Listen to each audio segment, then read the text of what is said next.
السلام عليكم أصدقائي القناة محبي كرة القدم.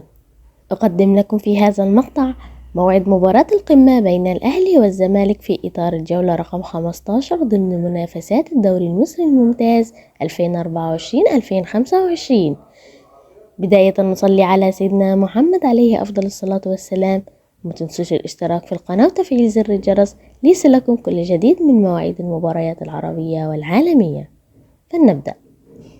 يدخل فريق النادي الأهلي المباراة وهو في المركز الثاني برصيد 32 نقطة بعد فوزه الكبير على الإسماعيلي برباعية نظيفة، بينما يدخل فريق نادي الزمالك المباراة وهو في المركز الثالث برصيد 27 نقطة بعد تعادله في آخر مباراة مع بتروجيت بنتيجة 1-1. تقام المباراة يوم السبت الموافق 22/2/2025.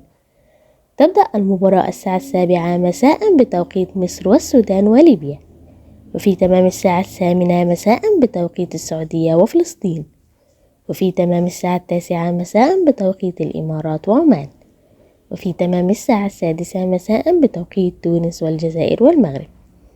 تذاع المباراة على قناة أون تايم سبورت 1. وفي النهاية ما تنسوش تكتبوا لنا توقعاتكم لنتيجة المباراة.